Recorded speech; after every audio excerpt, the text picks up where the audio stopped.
说到台中的大甲区，你可能会想到最著名的镇南宫妈祖进香，每年吸引超过50万人来到大甲小镇。但你可能不知道，真正出生于本地的大甲妈其实另有其人。这个地图迷雾系列，我会设定一个主题，并且想办法找出相关的景点去旅行。今天我要使用《大甲真节妈林村的传奇故事》这一本书，深入铁砧山公墓寻找神明的墓园，以及摆放在大甲镇南宫深处的真节妈神像，一起来了解这位本地神明的故事。嘿，大家好，我是演员。各位，我的身后这边就是铁砧山公墓，然后我们今天要找的墓呢，就在这一大片的墓园里面。我现在就只有区公所的一张扫墓的图片，我连它的正确位置我都不知道啊。没关系，我们先用空拍机来飞看看，来找看看。在这一片历史相当悠久的铁砧山公墓之中，住着许多的传奇人物其中的一位就是我今天要寻找的神明的墓园。在大甲有3位最主要的神明前2位呢是妈祖以及郑成功，第3位就是我们今天要寻找的真节妈。好啦，各位，今天的第一个点，林氏真孝坊就在我的后面。它是1848年建造到现在，已经有177年的历史咯。在这个真孝坊这边我们可以找到今天的主角真节妈的背景故事这边可以看到当时台湾通史记录林村的全文。真节妈本名林村，在7岁的时候成为余家的童养媳。到了12岁的时候，未婚夫发生船难意外过世，从此他开始守贞一辈子。终于在他59岁的时候获得皇帝的批准，建造牌坊表扬。根据大清会典的规定，建造牌坊中央补助30银元，但是所有的食材都需要跨海运过来，这一笔钱可以说是完全不够用啊。最右边，它的名字是林氏真节牌坊金节题捐碑，现在上面的文字已经几乎都看不到了。这个碑文上面主要就是写了1848年的时候建造牌坊的过程，还有谁捐了多少钱。在皇帝批准后的12年，才由地方人士募捐至少1200元才建造完成和中央辅助的金额差距实在有够大的。这一块就是日治时期的时候的碑文。其实原本这个地方写的应该是昭和10年但是因为国民政府接收台湾以后，会把很多那种日治时期的东西给抹去掉。这边的每一块石碑都是不同时期重修牌坊的时候留下的记录。这个牌坊最特别的地方就是每根柱子的4个面都雕刻满满的对联其实是因为这个牌坊是当时众人合力集资建造的各方的官员都想要来这边题字留下痕迹这座牌坊还有另外2个有趣的事件，影片的最后再来跟各位说吧。另一条时间线，在铁砧山公墓空中搜寻的我，也有了新的发现这个草长得那么高，我要抵达那个地方，我看是天方夜谭所以我隔天找了专业开路的伙伴，再来冲一次。这边会有水，据说这边有一个那个水池。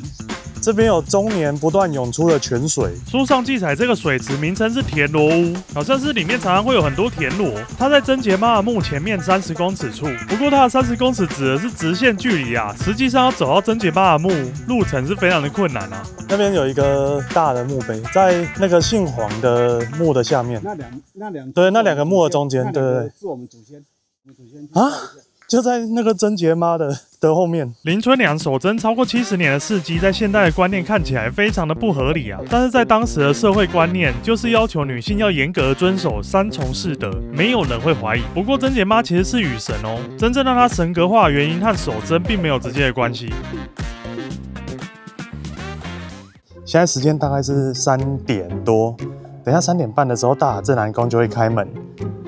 现在我前面这边是顺天路跟文武路的路口，那当时的真节祠应该就是在这边，现在这边叫做联祥饼店，大概就是在这一个位置。真节祠消失以后，它的文物呢都被收到前面不远处的大甲镇南宫里面，所以目前真节妈的神像也是在大甲镇南宫里面。我要进去找看看真节妈的神像到底在哪里。前面就是大甲镇南宫。庙的灯都已经开了而且居然有一家在卖菱角的摊位已经在营业了，太早了吧！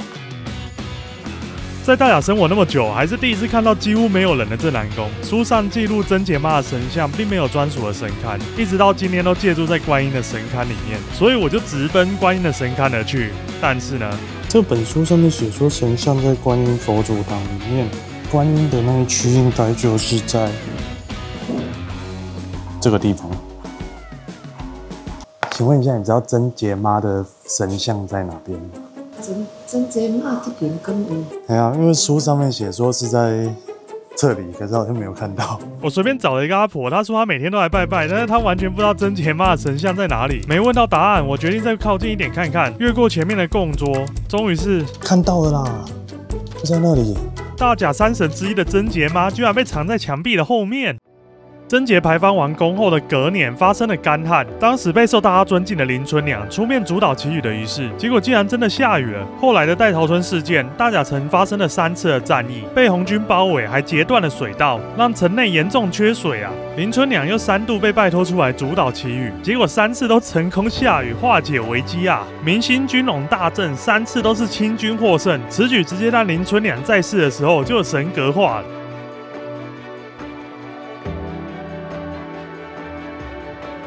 另一条时间线的我，此时正在铁人山公墓当中，举步维艰啊！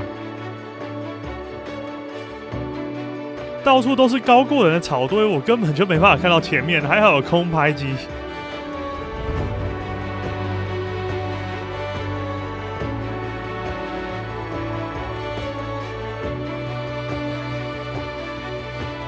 就在前面不远处了，快到了！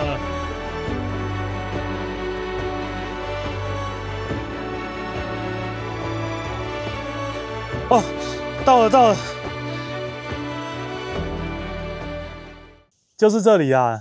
贞节鱼门林村之家城。好，各位，我身后这就是林春娘的墓哦，看到非常的有气势啊！这其实是在民国60年的时候有重修，原本不是长这个样子。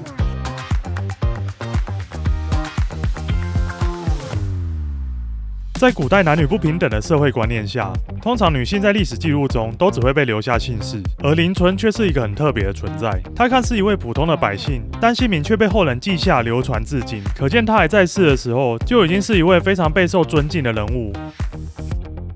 它上面写孝男3大房，但是他没有后代，3大房都是养子。林春的未婚夫是家中的独子，意外过世后留下患有重病、眼睛还失明的婆婆一人，她就承担下了照顾的责任。另外，她还抚养过3位余家亲切的小孩，但是后来都因为疾病而过世。